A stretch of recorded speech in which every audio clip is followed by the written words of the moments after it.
الحمد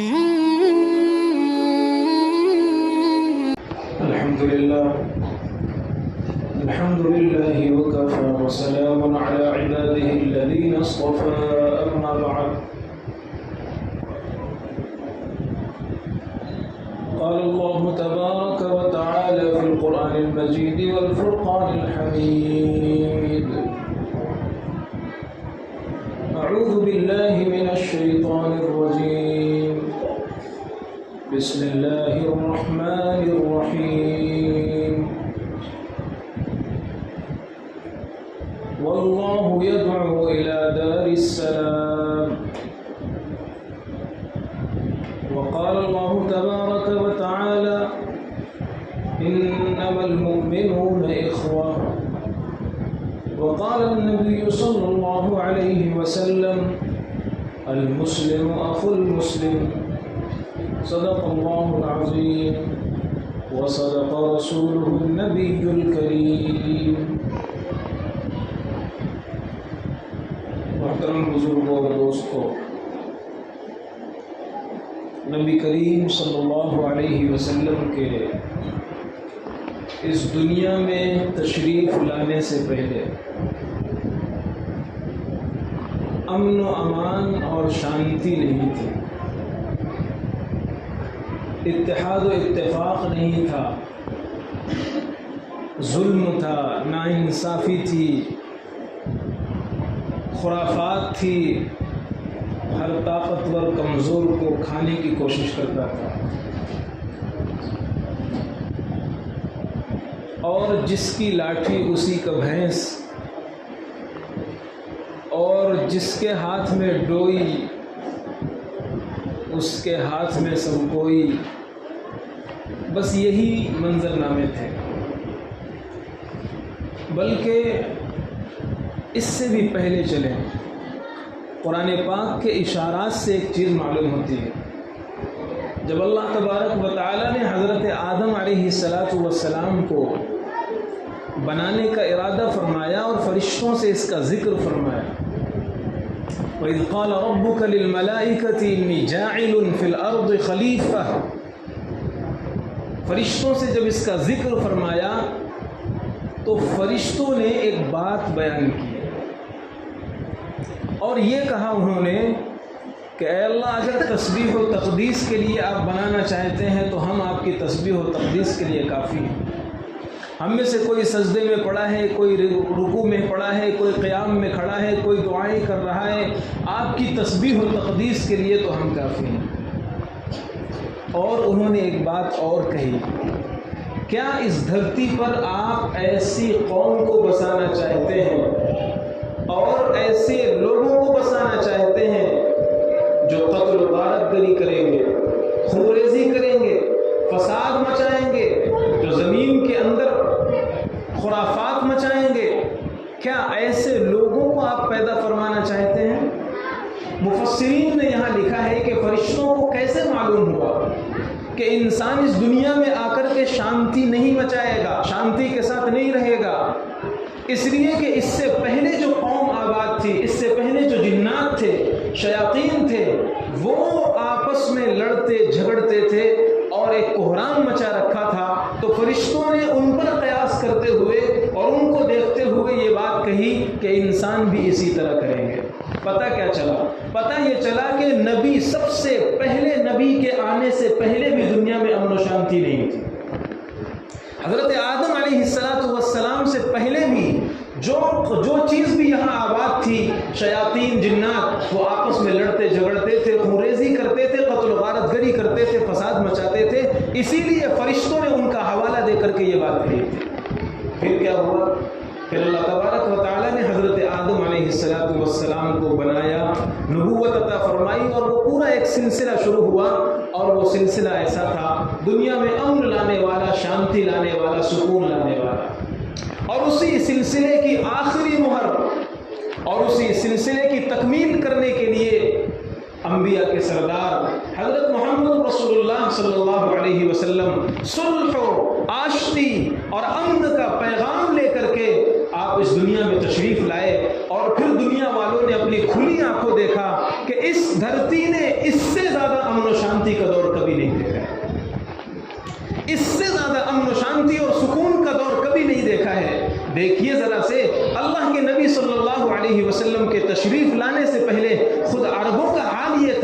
ایک مثال صرف آپ کے سامنے پیش کرتا ہوں، ایک مثال۔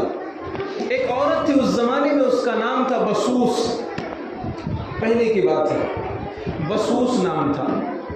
کھیت میں ارضوں میں درخت بہت کم ہوتے ہیں، خاص طور پر بڑے درخت جیسے اپنے یہاں ہیں وہاں تصور نہیں ہے، چھوٹے چھوٹے کیکر کے درخت وغیرہ ہوتے تھے۔ تو کبوتر نے کھیت میں انڈے دے رکھے تھے کہ اتفاق سے اس بسوس نامی عورت کی اونٹنی کھیت میں چرتے چرتے چلی گئی اور اس نے کبوتر کے انڈوں پر پیر رکھ دیا، کبوتر کے انڈے پھوٹ گئے۔ جب انڈے پھوٹ گئے تو جس کا کھیت تھا، جس نے انڈوں کی دیکھ ریکھ کے لیے سمجھ لیجیے اس کو پال رکھا تھا، اس نے اونٹنی کو قتل کر دیا۔ اونٹنی کو قتل کر دیا تو اونٹنی کے مالک نے اس کو قتل کر دیا، اس نے اس کو قتل کر دیا، اور جنگ شروع ہو گئی خاندانوں میں۔ اور کبوتر کے انڈے توڑنے سے جو جنگ شروع ہوئی، عربوں میں 40 سال تک لڑی جاتی رہی۔ 40 سال وہ جنگ لڑی گئی، تاریخ میں اسے جنگ بسوس کے نام سے جانا جاتا ہے۔ کتنے افراد قتل ہوئے، خاندان کے خاندان خراب ہو گئے، پیڑھیاں ختم ہو گئیں، مرنے والے مرتے اور اپنے بعد میں آنے والوں کو وصیت کرتے، بیٹا دیکھو فلاں خاندان سے تمہاری جنگ ہے، تم ان سے بدلہ لینا، تم ان سے لڑائی کرنا، تم ان سے ایسے نپٹنا، یہ سب وصیت کرتے ہوئے وہ لوگ دنیا چھوڑتے تھے۔ یہ وہی عرب تھے، یہ وہی لوگ تھے جو ایک کبوتر کے انڈے کی وجہ سے 40 سال تک لڑتے تھے۔ پھر اللہ تبارک و تعالی نے ان پر کرم فرمایا، رحم فرمایا، اور رحمت کی برکھا ان پر برسائی، اور محمد رسول اللہ صلی اللہ علیہ وسلم کی شکل میں ایک حسین گلدستہ اور تحفہ عطا فرمایا۔ خود اللہ نے فرمایا وما ارسلناک الا رحمتا للعالمین، ہم نے آپ کو رحمت بنا کر دھرتی والوں کے لیے بھیجا ہے۔ ابھی تک آگ تھی، ابھی تک نفرتیں تھی، ابھی تک ظلم تھا، ابھی تک خرافات تھی، اب آپ ایک ٹھنڈی بارش کی طرح برس کر کے ان میں امن و شانتی اور سکون کے لیے بھیجے گئے ہیں، رحمت اور آشتی کے لیے آپ کا ورود ہوا ہے۔ پھر اللہ کے نبی صلی اللہ علیہ وسلم نے ان حضرات کے سینوں میں انسانیت کی ہمدردی، غمخواری، ایثار، محبت اور یہ سب چیزیں دھیرے دھیرے دھیرے دھیرے پیدا فرمائی، اور کیسا باکمال بنا دیا، اور کیسے ان کے اندر ایک دوسرے کے رسپیکٹ اور ایک دوسرے کا سمان اور ایک دوسرے کا احترام کیسے بھر دیا کہ ایک آدمی جنگ دم توڑ رہا ہے۔ صحابہ کرام کے بارے میں ہے کہ جنگ کا میدان ہے، 7 لوگ پیاسے ہیں، ایک صحابی کہتے ہیں میرے پاس پانی ہے، تھوڑا سا پانی ہے، میں ایک کے پاس گیا، وہ دم توڑ رہا تھا، آخری ہچکیاں لے رہا تھا، نزا کی کیفیت تھی، اس نے پانی مانگا۔ موت کے وقت کی پیاس کیا ہوتی ہے، کتابوں میں اس کے بارے میں بڑی عجیب چیزیں لکھی ہوئی ہیں، بعض روایات میں ہے اگر مرنے والا سمندر بھی پی لے اس کی پیاس نہیں بجھتی ہے۔ ایسی بات، ایسی سخت نزا کی حالت میں پیاس، اور جب انہوں نے پانی مانگا تو ان کے کان میں بازو سے آواز آ گئی پانی۔ کیسا دل بنایا ہوگا، کیسا کنٹرول دے دیا ہوگا اپنے آپ پر، اور صحابہ کرام کے اندر کیسا اس احترام اور انسانیت بھری ہوگی۔ وہ بندہ یہ کہنے لگے اشارے سے میں پانی نہیں پیوں گا، پہلے میرے بھائی کو پانی پلاؤ۔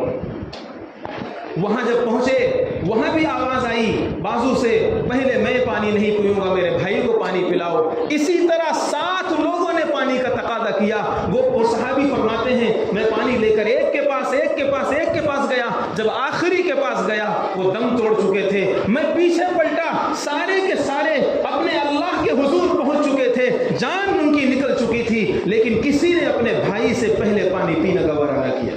یہ وہ لوگ تھے جو ایک انڈے کی وجہ سے 40 سال تک لڑتے تھے۔ نبی آخر الزمان نے ان کے اندر ایسی تبدیلی پیدا فرما دی کہ موت کی پیاس اور سخت اور شدت کی پیاس ہے، لیکن اس کے باوجود پانی نہیں پی رہے ہیں، اپنے بھائی کے احترام میں اور ان کی رسپیکٹ میں۔ یہ تھا وہ امن کا دور، امن و سلامتی کا دور۔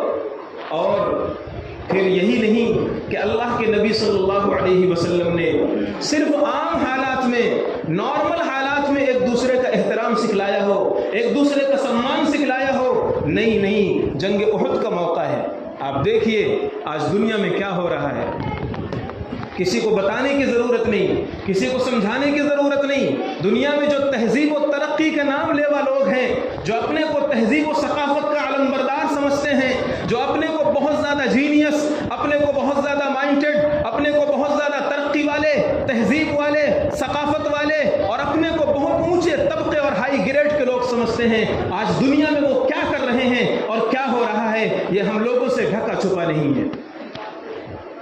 بچے ہوں، بوڑھے ہوں، جوان ہوں، مریض ہوں، ہاسپٹل ہو، عمارت ہو، آبادی ہو، کچھ بچا نہیں ہے، سب ختم ہو رہا ہے، سب اصول ختم ہو گئے، سب قانون ختم ہو گئے، سب مٹ گیا۔ اور ایک وہ دور تھا جب اسلام کے ماننے والوں کو حضرت محمد رسول اللہ صلی اللہ علیہ وسلم نے سکھایا۔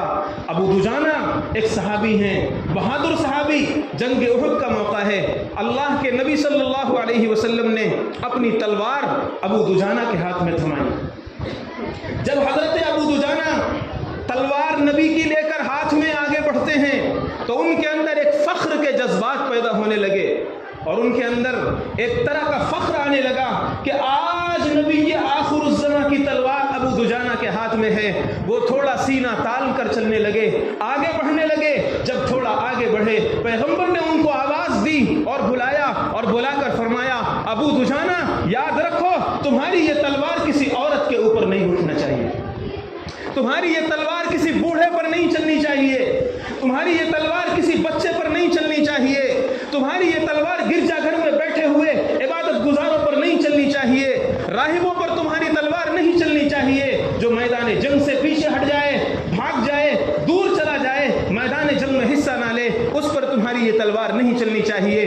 پہلی مرتبہ دنیا نے دیکھا کہ محمد رسول اللہ صلی اللہ علیہ وسلم نے میدان جنگ کے اصول بھی بیان فرمائے، اور خاص میدان جنگ میں جس میں کوئی کسی کو نہیں دیکھتا، کچھ نہیں دیکھتا، اپنے ماننے والوں کو آپ نے بتایا کہ تمہیں اس موقع پر بھی اپنے اوپر کنٹرول رکھنا ہے۔ بچوں پر حملہ مت کرو، ضعیفوں پر حملہ مت کرو، مریضوں پر حملہ مت کرو، بیواؤں پر حملہ مت کرو، یتیموں پر حملہ مت کرو، بے سہاروں پر حملہ مت کرو، چرچوں اور گرجا گھروں میں بیٹھنے والے اور پناہ گزینوں پر حملہ مت کرو۔ یہ سب سے پہلے اس دھرتی پر محمد رسول اللہ صلی اللہ علیہ وسلم نے آدیش دیا ہے۔ انسانیت کہاں پہنچ گئی ہے؟ کیا ہو رہا ہے دنیا میں؟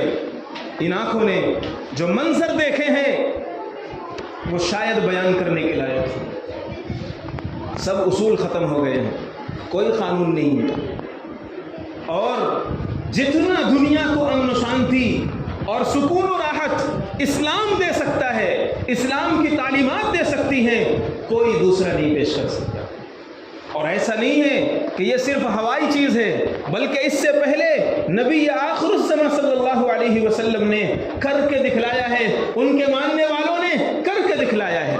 تاریخ کی کتابوں میں ایک واقعہ لکھا ہوا ہے، جنگ کا میدان ہے، حضرت علی رضی اللہ تعالی عنہ بھی اس جنگ میں شریک ہیں، دشمنوں سے مقابلہ ہو رہا ہے۔ حضرت علی رضی اللہ تعالی عنہ نے اپنے حریف کو، اپنے مقابل کو زمین پر گرا دیا اور اس کے سینے پر چڑھ کر بیٹھ گئے، اور قریب تھا کہ اس کا کام تمام کر دیں۔ میدان جنگ میں یہی ہوتا ہے، کوئی فاتح ہوتا ہے، کوئی مفتوح ہوتا ہے، کسی کو شکست ملتی ہے، کسی کو فتح ملتی ہے، کوئی غالب ہوتا ہے، کوئی مغلوب ہوتا ہے۔ حضرت علی رضی اللہ تعالیٰ عنہ جب اس کے سینے پر چڑھ کر بیٹھ گئے، وہ مرتا کیا نہ کرتا، اس نے سوچا چلو جاتے جاتے کچھ ایسی حرکت کر دو۔ اس نے حضرت علی کے چہرے پر تھوک دیا، حضرت علی رضی اللہ تعالیٰ عنہ کے چہرے پر اس نے تھوک دیا۔ اللہ اکبر! حضرت علی رضی اللہ تعالیٰ عنہ ابھی شیر ببر کی طرح اس کی گردن اتارنے کے لیے، اس کا کام تمام کرنے کے لیے اس کے سینے پر بیٹھے ہوئے تھے، اور خاص ایسے موقع پر جیسے ہی اس نے تھوکا، حضرت علی فوراً اس کے سینے سے ہٹ گئے، کھڑے ہو گئے، چھوڑ دیا اسے۔ وہ کہنے لگا، وہ تو اچنبھے میں آ گیا، بھوچکا ہو گیا، حیران ہو گیا۔ اس نے تو سوچا تھا کہ جیسے ہی میں تھوکوں گا میرا کام تمام ہو جائے گا اور غصے میں آ جائیں گے، لیکن یہ تو محمد الرسول اللہ کی درسگاہ سے اٹھنے والے شاگرد ہیں، یہ تو نبی آخر الزماں کے سامنے زانوئے تلم مستح کرنے والے طلبہ ہیں، یہ امیر المومنین ہیں۔ حضرت علی رضی اللہ تعالیٰ عنہ کی تربیت خود نبی پاک نے فرمائی تھی۔ حضرت علی رضی اللہ تعالیٰ عنہ سے اس بندے نے کہا کہ میں نے آپ کے چہرے پر تھوکا ہے، آپ کی انسلٹ کی ہے، آپ کو ذلیل کرنے کے لیے, آپ کو رسوا کرنے کے لیے میں نے یہ کام کیا ہے, میں نے یہ حرکت کی ہے, آپ تو مجھے بالکل ختم کر دینا چاہیے, آپ نے مجھے چھوڑ کیوں دیا؟ یہ جواب سننے کے لائق ہے. تاریخ کی کتابوں میں یہ واقعہ موجود ہے. حضرت علی رضی اللہ تعالی عنہ نے فرمایا, پہلے میں اللہ کے لیے تجھے مار رہا تھا. یہ جنگ ہے, اعلاء کلمت اللہ کے لیے تھی, اور اللہ کے لیے میں لڑائی کر رہا تھا. اللہ کے لیے میری تلوار تیرے سر پر اٹھتی اور تیری گردن پر چلتی. میں جو بھی کر رہا تھا وہ اللہ کے لیے کر رہا تھا. لیکن جیسے ہی تو نے میرے چہرے پر تھوکا, میرے تیور بدل گئے, مجھے غصہ آ گیا. اب میں اگر تجھ پر وار کرتا, یہ اللہ کے لیے نہ ہوتا, یہ علی کے لیے ہوتا. میں اپنے لیے تجھے مارتا, اپنے لیے تجھے ختم کرتا. میں نے گوارا نہ کیا کہ میں تجھے اللہ کے لیے چھوڑ کر اپنے لیے ماروں, اس لیے میں نے تجھے چھوڑ دیا ہے. یہ اسلام کی تعلیمات تھیں کہ خاص میدان جنگ میں عین غصے کی حالت میں اپنے آپ پر اتنا کنٹرول صرف مسلمانوں کے اندر تھا, صرف اسلام کے ماننے والوں کے اندر تھا, اور چشم فلک نے اور اس دنیا نے نہ پہلے کبھی دیکھا اور شاید بعد میں کبھی دوسروں کے اندر یہ چیز نہیں ملے گی. چنانچہ ہم آج دیکھ رہے ہیں اپنی آنکھوں سے. اس لیے بزرگوں اور دوستوں, اسلام امن و شانتی کی تعلیم دیتا ہے, اسلام تہذیب و ثقافت کی تعلیم دیتا ہے, اسلام اصولوں پر چلنے کی تعلیم دیتا ہے. اسلام یہ بھی سکھاتا ہے کہ تمہیں غصہ ہو تو بھی کس حالت میں تمہیں رہنا ہے, تم خوشی میں ہو تو بھی کس حالت میں تمہیں رہنا ہے. ایسا نہیں ہے کہ جب خوشی میں آؤ تو اسلام کچھ نہیں سکھاتا, جب غمی میں آؤ تو اسلام کی تعلیمات سے تم آزاد ہو گئے. نہیں, میں نے پہلے بھی آپ حضرات کو بتایا تھا, عین خوشی کے موقع پر بھی اللہ کے نبی صلی اللہ علیہ وسلم نے سمجھایا اپنے ماننے والوں کو کہ بیٹا ایسے اشعار مت کہو. جب اللہ کے نبی صلی اللہ علیہ وسلم ہجرت فرما کر مدینہ تشریف لے جا رہے ہیں, اس موقع پر انصار مدینہ نکل کر کے آپ کا ویلکم کر رہے ہیں, استقبال کر رہے ہیں. چھوٹی چھوٹی بچیاں ہیں, وہ بھی نکل کر کے اشعار پڑھ رہی ہیں.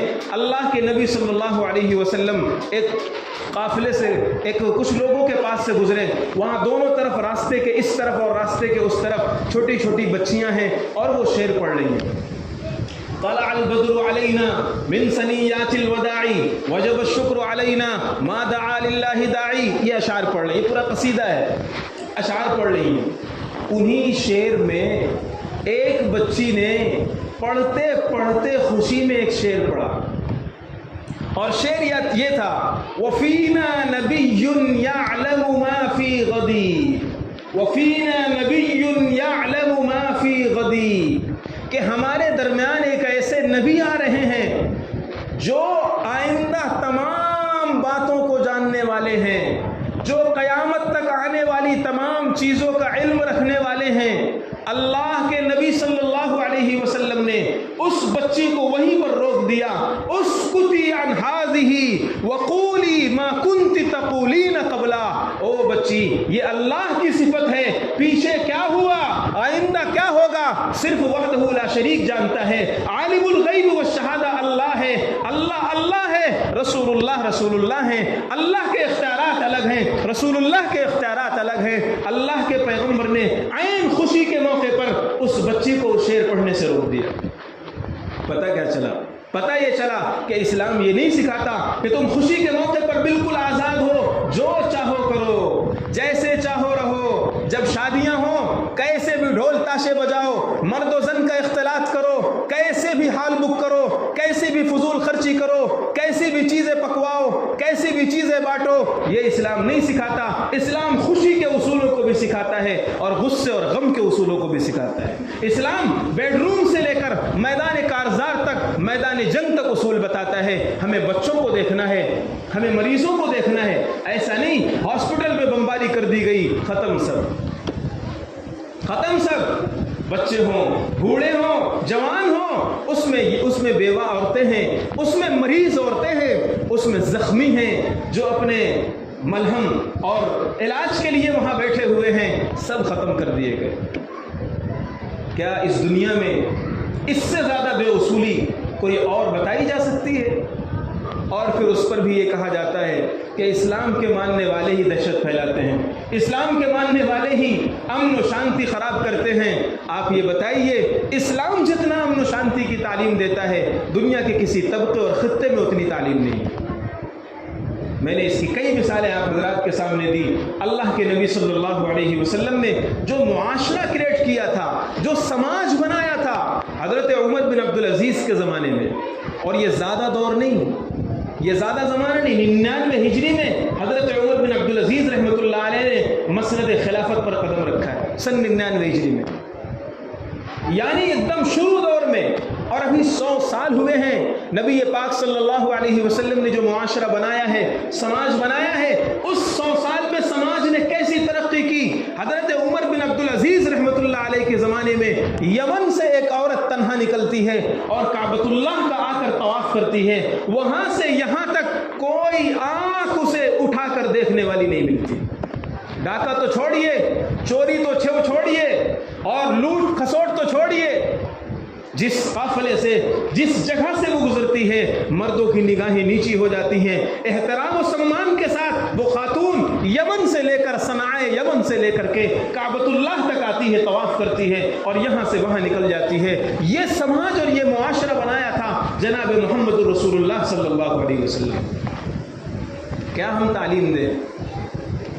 اس لیے اسلام پر اور مسلمانوں پر اور اسلامی تعلیمات پر اعتراض کرنے سے پہلے اپنے دامن پر اور اپنے گریبان پہ جھانک کر دیکھنا چاہیے۔ جو احترام اور جو وقعت اسلام نے عورتوں کو دی ہے کچھ کہا ہی نہیں جا سکتا ہے۔ آج ترقی یافتہ ملکوں میں، ترقی یافتہ ممالک میں جو اپنے کو تہذیب و ثقافت کا علمبردار کہتے ہیں، دیکھ لیجئے عورت کو ایک مشین بنا کر کے رکھ دیا ہے، گھر کا کام، باہر کا کام، اور پھر اس کے علاوہ عزت محفوظ نہیں، آبرو محفوظ نہیں، احترام نہیں، انسانیت نہیں، سب کچھ تباہ ہو گیا۔ اس لیے مسلمانوں، بزرگوں اور دوستوں، ہمیں اپنے مسلمان ہونے پر اللہ تبارک و تعالیٰ کا شکر ادا کرنا چاہیے۔ یہی وجہ ہے کہ ہمارے نبی نے ہمیں سکھلایا تم ہر موقع پر اس بات پر اللہ کا شکر ادا کیا کرو کہ اللہ نے تمہیں مسلمان بنایا ہے۔ کھانا کھاؤ، کوئی فروٹ کھاؤ، کوئی چیز کھاؤ تو کھانے پر شکر ادا کرو، لیکن اس کے ساتھ ساتھ یہ بھی کہو الحمدللہ الذی اطعمنا وسقانا وجعلنا من المسلمین، شکر ہے اس اللہ کا جس نے کھلایا پلایا اور مسلمان بنایا۔ مسلمان بنانے پر اور مسلمان ہونے پر اللہ تبارک و تعالیٰ کا شکر ادا کیا کرو۔ کیوں؟ اس لیے کہ کھانے کا جو سلیقہ مسلمانوں میں ہے، پینے کا جو سلیقہ مسلمانوں میں ہے، رہنے کا جو سلیقہ مسلمانوں میں ہے، عبادات، اخلاق، معاملات، ایمانیات جو مسلمانوں میں ہے وہ آپ کو کہیں نہیں ملیں گے۔ اس لیے شکر ادا کرو، اور اپنے اندر جو کمیاں ہیں، جو خرابیاں ہیں، وہ اپنے اندر خرابیاں دور کرو، اپنے اندر کی کمیاں دور کرو۔ ہماری چیزیں غیروں نے لے لی ہیں اور وہ ہم سے بہت زیادہ آگے نکل رہے ہیں۔ مجھے یاد ہے دارالعلوم دیوبند میں پڑھ رہا تھا، اس وقت شیخ الاسلام حضرت مفتی تقی عثمانی صاحب وہاں تشریف لائے، تو انہوں نے بیان میں ایک بات کہی تھی اور وہ بات آج بھی مجھے یاد ہے۔ ان سے پوچھا گیا، سوال کیا گیا بیان کے بعد کہ حضرت آپ نے 6 بر اعظموں کا دورہ کیا ہے، شاید کوئی ایسا ملک ہو جہاں آپ کے قدم نہ پہنچے ہوں، آپ اسلام کو کیسے دیکھ رہے ہیں؟ اسلام کا فیوچر کیسے دیکھ رہے ہیں؟ کیا حالات لگ رہے ہیں آپ کو آئندہ چل کر کے کہ اسلام کے حالات کیا ہیں؟ تو حضرت نے باتوں باتوں میں فرمایا کہ دیکھو، ہیرا قیمتی ہوتا ہے، اگر وہ بادشاہ کے تاج میں ہو تو بھی وہ قیمتی ہے، اور اگر بھنگی کے ہاتھ میں ہو تو بھی وہ قیمتی ہے۔ بادشاہ کے تاج میں اگر جڑا ہوا ہیرا ہے وہ بھی قیمتی ہے، اور اگر اسی ہیرے کو کوئی بھنگی اپنے ہاتھ میں لے لیتا ہے وہ بھی قیمتی ہے۔ اسلام کی تعلیمات ہیرا ہیں، اگر مسلمان اپنائیں گے وہ بھی قیمتی ہیں، اور اگر اسلام کی تعلیمات غیروں نے اپنا لی تو بھی وہ قیمتی رہیں گے، اور اس قیمت سے ان کو فائدہ ہوگا۔ چنانچہ ہماری چیزیں لے کر کے آج قوم ترقی کر رہی ہے، بہت سی چیزیں آگے بڑھ رہی ہیں، اور ہم نے اپنی چیزوں کو چھوڑ کر کے اور ان کی خراب عادتوں کو لے کر کے ہم نیچے جا رہے ہیں۔ وآخر دعوانا الحمدللہ رب العالمین۔